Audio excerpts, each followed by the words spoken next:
Melalui aplikasi ini, Anda dapat memainkan alat musik Nusantara dalam versi digital.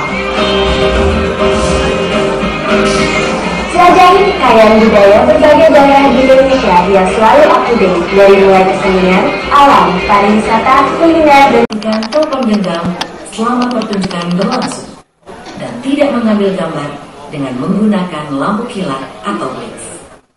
Hidupkan telepon genggam dan menyalakan kalau punya akun Twitter, silahkan mengupdate Twitternya.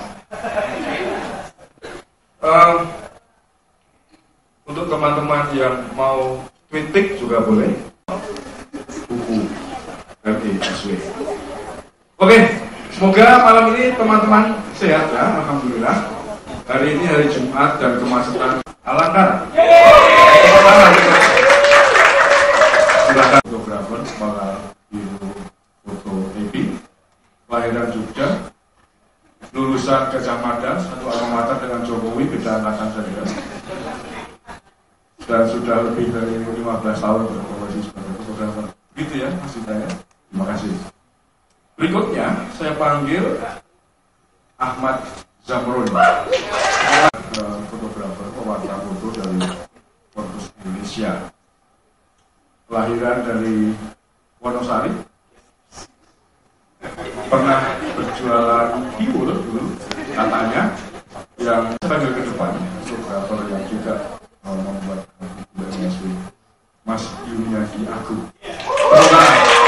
Kalau Anda buka situs Kompas, baik cetak atau yang online, pasti akan menemukan salah satu karya Yuniadi Agung, karena Mas Yuniadi bekerja di bagian Kompas cetak. Betul, Mas? Oke. Berikutnya saya akan panggil ke depan Mas Irham, adalah kepala biro foto EBA, European Photo Agency ya. Anak Solo, temannya Jokowi juga berarti. Lulusan UNSUD ya. Universitas UNS, Universitas Negeri 11 Maret. Nah, satu lagi saya ingin memanggil ke depan Mas Edi Purnomo. Ini kan agak mirip dengan Mas Edi ya. Cuman saya lebih muda 5 tahun lah. Oke, tanpa berpanjang lebar kita potret dengan menggunakan lampu gelap, karena ini bukan pertunjukan seni.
Kalau lihat video tadi, jadi kita merasa ternyata gampang ya jadi fotografer ya. Coba cepet, sharing di Instagram, jadi saya fotografer. Gitu ya? Ya, setiap hari kita jadi kita ingin membuat sebuah apalah istilahnya portal ataupun blog ataupun website yang tujuannya ingin berbagi, sharing. Jadi mungkin ada teman-teman yang punya karya yang tidak bisa atau tidak masuk di media mereka, itu kita bagikan lewat seluruh kata kurator dari buku NISW. Saya pengen tahu juga nih, tertarik. Apa tantangannya nih Mas? Kan biasanya kan menilai atau mengkurasi foto-foto. Buka akun Instagram, jadi kan bisa lewat Twitter, Facebook, aplikasi lain lah ya. Nah, dari situ kita akan masuk ke sesi berikutnya. Tadi sudah kita berbincang dengan para pembuat foto dan pembuat bukunya. Saya rasa nggak perlu saya perkenalkan lagi ya, salah satu jiwa fotografi Indonesia, Syekh Matua, dengan rambutnya yang kira seperti buket Syamsu kalau Anda suka baca Kopendo ya. Oscar adalah kurator di Galeri Menara, betul ya Bro ya? Dan tidak kalah jumlah ubannya, Arba'in Ramli.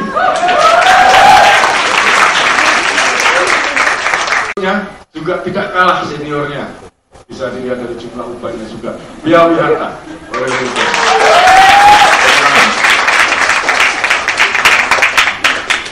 Serang Alam. Ya, saya kira ini menarik, ada 3 kepala gundul dan 1 yang gondrong. Jadi kombinasi yang sangat pas. Tapi oke lah. Gue ingin secara sebagai seorang fotojurnalis ya, yang udah kesempatan mengucapkan sukses buat keempat mata angin. Mereka telah akhirnya berhasil menerbitkan apa yang telah sama-sama mereka dambakan. Bisa melihat di slide yang tadi itu NISW itu sebetulnya menjadi cat dari mereka juga, brandingnya. Kalau Anda meletakkan cermin di depan, kita akan melihat bacaan yang akan tertulis sebagai news. Jadi arah mata angin ini itu memang adalah perjalanan dari para petualang kulit cipta ini. Mereka mencoba melihat dan yang bahwa fotografi dunia pers yang egaliter tetap harus dimerdekakan oleh para fotografer, terutama yang muda.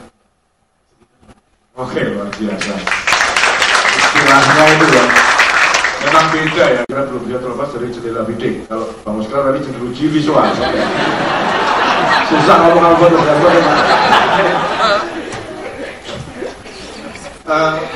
Lalu ketika mereka hilang di buku, lalu saya lihat dan saya melihat ada yang lain. Karena kita kerja di media, lalu kita memotret itu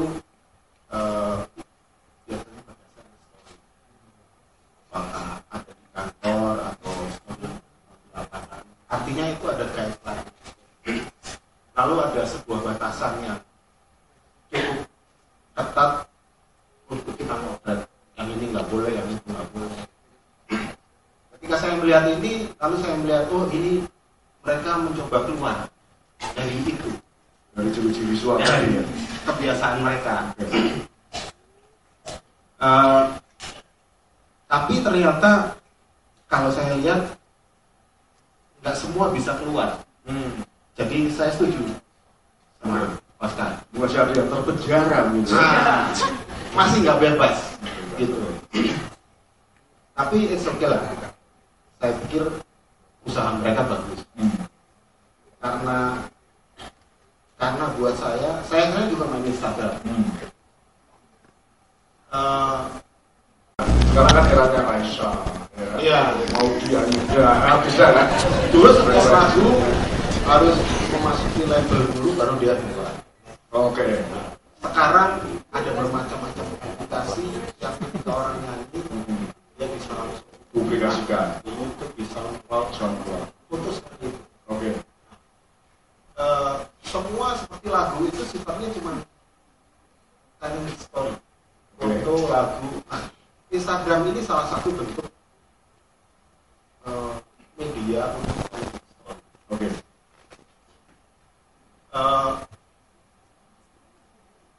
Jadi ketika mereka mencetak buku, saya bilang, oh ini bagus karena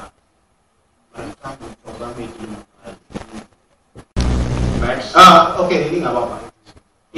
Ini seperti apa yang dibilang Kostan. Oke. Buku butuh foreground sama ada background. Ini Ini nggak keluar dari mata kita yang biasa motret untuk media. oke. Di kantor berita foto seperti ini nggak bisa dipakai. Di kantor berita. Nah, Di media tradisional foto ini nggak bisa dipakai. Tapi foto Oke. ini Cukup jadi bisa. buat saya Irham mencoba mencari medium lain untuk mengeluarkan sesuatu yang tidak ada di dalam hati dia yang nggak dipakai di tempat dia bekerja. Jadi dia ingin keluar dari penjara hati. Lulus berarti ini. Tapi itu tadi juga foto Irham yang Udah lumping tadi. udah apa itu? Tebus. Bus, oke.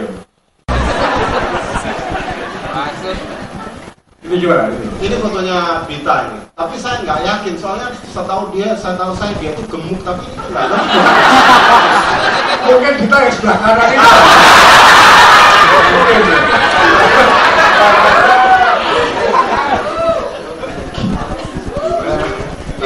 Ini juga dia mau keluar dari kebiasaan dia kerja.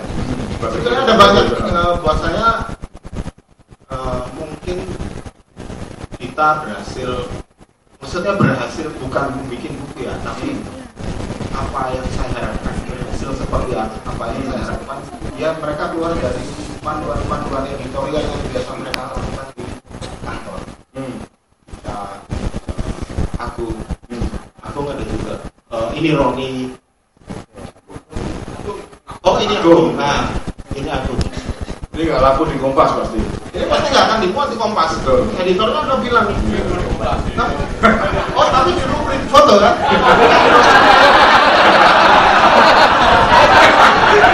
Saya kaget. Sebetulnya sedih Fatimah kalau nggak salah. Iya beneran ya. Gitu Mas ya. Kok Anda yang batuk gitu loh ya? Oke. Lagi. Ada satu terus. Balik. Ada satu hitam putih lagi yang gitu jalan bukan. Oke. Saya bekerja di kantor berita, ada teman-teman kerja di koran. Nggak tahu saya berapa tahun lagi. Aku rasa kantor berita akan tutup. Sebagian media karena terlalu banyak medium yang bisa dipakai untuk Memamerkan foto. memamerkan karya. Mungkin Instagram atau mungkin ada aplikasi lain karena dengan majunya teknologi akan ada banyak perubahan dalam cara orang menikmati sebuah cerita. Atau fotografer perlu keluar dari penjara visual atau tidak? Apakah orang sekarang yang merasa fotografer tradisional atau profesional tapi menggunakan media lama perlu menggunakan media baru atau tidak? Bagaimana nasib media lama juga di era media baru ini? Sekarang era outsourcing, jadi Kalau ini hari belum kemarin. Saya selalu paham ya, belum kemarin. Outsourcing kemarin.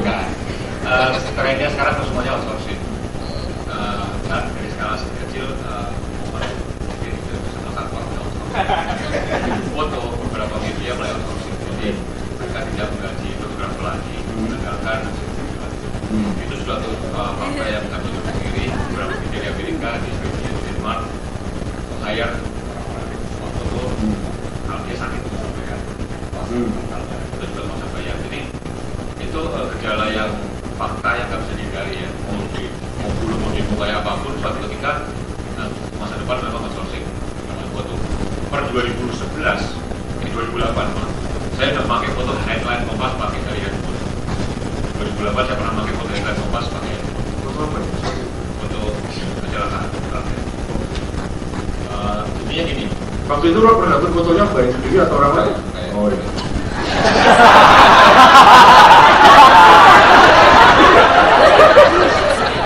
Jadi gini sebenarnya handphone kita suka menganggap handphone itu superior, padahal itu hanya alat ya. Handphone mau pocket mau SLR itu fotonya nggak bisa dibedakan itu tiga hal. kecil yang kemudian nggak bergerak, cahaya melimpah. Handphone, pocket maupun SLR nggak ada bedanya. Jadi kita jangan menganggap bahwa ini karena NSW pakai handphone, oh ecek-ecek bukan, itu hanya alatnya. Mau SLR mau apapun kalau cetaknya kecil, dipegang nggak bergerak, sama cahayanya melimpah nggak ada bedanya. Saya beritahuan saya cetak 10R, mana handphone, mana pocket, mana SLR, saya beritahuan nggak ada yang bisa bedain. Pertama. Lalu media di masa depan memang orang makin mengandalkan dari orang-orang yang moderat. Seperti kalau kemarin itu betapa banyak foto bagus dari outsourcing, dari orang-orang lalu banyak naku, dan sebagainya. Di dunia gejalanya itu seperti itu, artikel-artikel juga seperti itu. Kalau Anda baca Kompasiana itu beberapa artikel ekonominya itu yang menjadi bahan tunjukkan karya orang yang namanya kita baca. Beberapa foto juga di Instagram yang dia ditarik ke Times, saya lupa gambar Euro berkabur itu, redakturnya langsung kontak pemilik Instagramnya dan dibuat. Jadi sekarang itu fotografi bukan hal teknis. Dulu teknis karena orang kamera mahal susah. Sekarang pakai apapun asal cepat jadi gambar. Tapi apakah gambar itu bermana atau tidak itu masalah. Oke. Bukan masalah alat, masalah apakah dia siap dan apakah dia mengerti. Itu aja. Jadi bagi gambar ini adalah esensi sebuah foto jadi. Satu tuh auto aja, apa-apa. Makanya orang kalau masih dibutuhin auto, otaknya masih ditekan, belum SMP. Luar biasa ya. Kata-kata misalnya, checklist posisi komposisi momen. Oke. Hanya satu yang bisa auto ya. 2 gigawatt nggak bisa auto. Jadi kalau dibutuhin auto itu masih.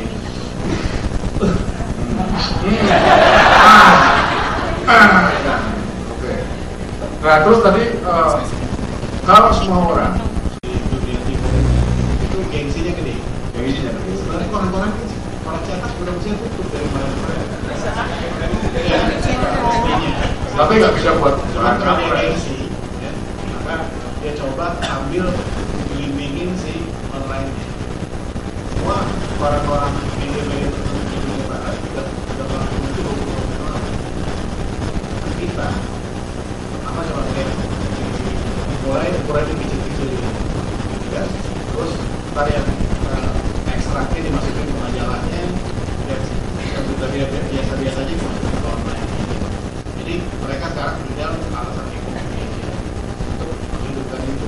Kedua, karena sekarang lagi pilpres gitu ya, sama caleg-caleg yang jadi kemarin itu, maka mereka masih memerlukan itu buat iklan untuk nongolin tampak dia gitu, yang jadi polusi visual. tadi polusi visual, sekarang polusi visual, oke. Jadi kalau menurut gua sih, cetak ini tinggal menunggu waktu lagi. Jadi kalau misalnya kita nyerah terus-menerus, Chelsea pasti keluar. Kecuali Chelsea partai ke 15 bus. Kalau 15 bus ya masih tetap bisa. Paling nggak bayangannya. Jadi mungkin ini subjektif sekali. Saya melihat buku ini ada kira-kira 15 kali dalam waktu khusus. Soal teknis. Ya. Jadi siapapun fotografer yang bukan atau bukan soal dia pakai kamera apa, tapi seberapa besar film dia masuk dalam lalu menghasilkan foto ya seperti itu. Jadi kalau mediumnya berganti apapun atau siapapun yang makeup itu nggak akan ada bedanya. Yang membedakan adalah feeling dia ketika ngomong. Satu aja pertanyaannya. Kenapa medium yang dipilih adalah cetak? Padahal ide awalnya adalah dokumentasi online, dokumentasi digital. Jadi seperti sesuatu yang berbalik, paradoks gitu ya, seperti paradoks. Yang kedua buat mas-mas yang di depan. Padahal yang saya pahami dari terbitan buku ini adalah salah satu slogan yang saya tangkap adalah buku ini untuk merayakan kesatuan masyarakat. Jadinya saya dapat, mereka dapat sesuatu yang dari buku ini adalah kita ingin buku buku ini dilihat orang banyak, itu pertama. Dan nggak harus fotojurnalis yang melihat gitu.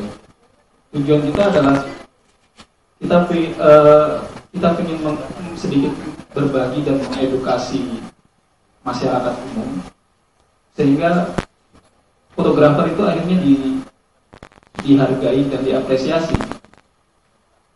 Ketika banyak orang yang suka dengan fotografi dan fotojurnalistik, itu membuat orang akan senang melihatnya kan. Artinya kita mempersiapkan penikmat fotojurnalistik dan fotografi ke depan.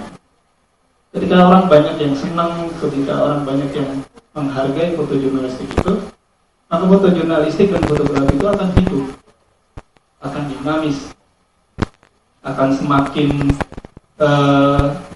banyak yang mengkritik, banyak yang berpendapat, banyak yang senang, wah aku suka foto ini tuh. Ketika orang itu tidak dididik, bukan tidak dididik tapi tidak disuguhkan dan tidak diajarkan, iya sih gimana sih foto yang enak dilihat secara fotografi, secara teknis, tapi bisa juga mewakili sebuah peristiwa atau telling story, maka orang-orang akan lebih menghargai fotojurnalistik sebagai sebuah karya, sebagai sebuah produk. Jadi itu awalnya. Terus kenapa cetak? Kita sudah mencoba, kita sudah punya account digital itu. Tapi kita ingin orang itu nggak menyepelekan alat itu gitu. Handphone itu kan cuma sekedar alat, tapi benar kata Bang Arba'in tadi bahwa apa yang ada di isi kepala kita lah yang mengisi kotak kosong itu gitu. Dan ketika belum semua orang bisa melihat atau punya akses terhadap media sosial, akhirnya printing itu jadi salah satu alat kita untuk berkampanye bahwa you can do more with your smartphone gitu. Nggak cuma selfie gitu. Makanya kita di buku ini kita melalui diskusi yang panjang dengan Doro Katung gitu, dengan banyak kita memasukkan unsur-unsur sosial media di situ. Artinya nggak melulu itu cetak aja, tapi itu ada QR code yang bisa snap dan teman-teman bisa langsung masuk ke web. Di situ juga ada account Twitter dan account Instagram kita yang bisa diakses kapanpun. Terus di situ kita tampilkan juga kayak foto-foto selfie, foto bio short bio kita tuh ditampilkan dengan selfie. Artinya kita ingin menunjukkan pada teman-teman pembaca yang melihat bahwa ini loh kita bisa bikin selfie, tapi nggak cuma selfie yang bisa kita lakukan dengan smartphone itu.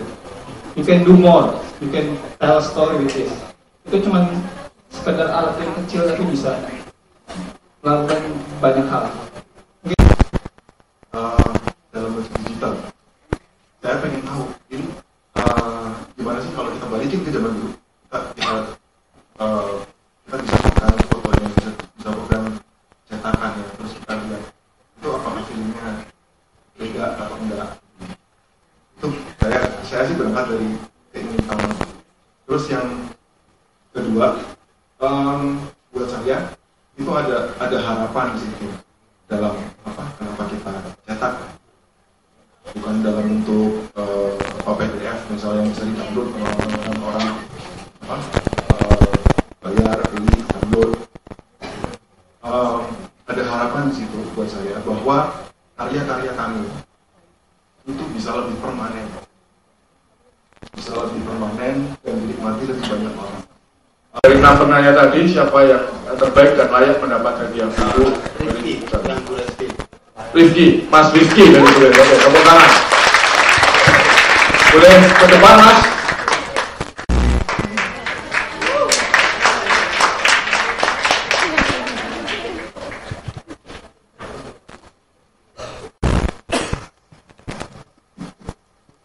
Yang pertama ini buat Willy. Willy, oke, ke depan Willy. Ini kita harus beli buku. Berikutnya, sekalian ke depan. Yang ini buat Indah. Indah, ya, oke, silakan ke depan. Indah juga di sini bersama narasumber. Sini pakai sepatu hijau karena untuk selfie sepatu kalau kali ini.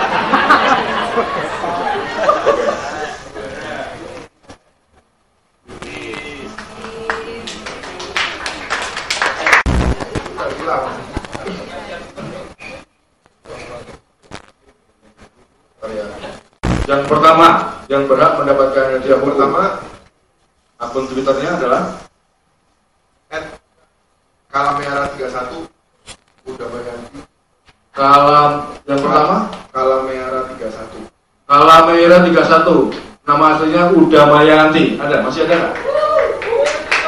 Mohon ke depan. Pokoknya yang terbaik. Kemudian Nggak usah, kelamaan. terus yang Berikutnya kedua @Armin Hari. Armin Hari. Nama aslinya Armin Hari. Oke. Oke, ada. Ya. Terus yang ketiga, ini bacanya juga saya nggak tahu.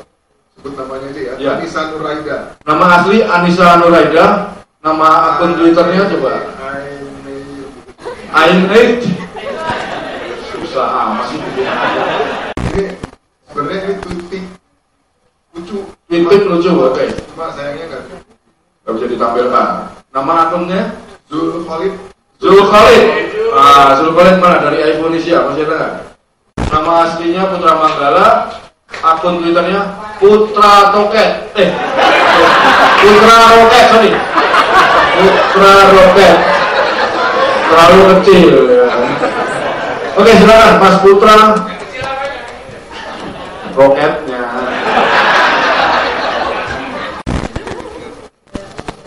Satu lagi. Oke, tepuk tangan. Moga-moga buku ini saya ingin menyampaikan bahwa teman-teman yang ingin membeli buku bisa membeli buku NSW di Galeri Indonesia Raya, harganya cuma 150.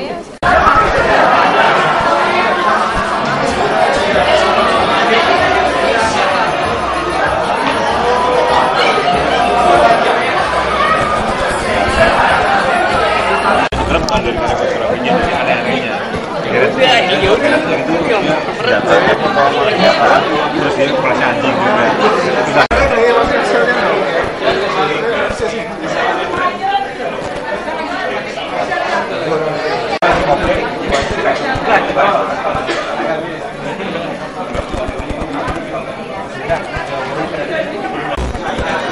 Bang Oscar, Mas Baim minta tolong ke tengah. Ayo teman-teman, foto dulu nanti kita habis itu wawancara lagi.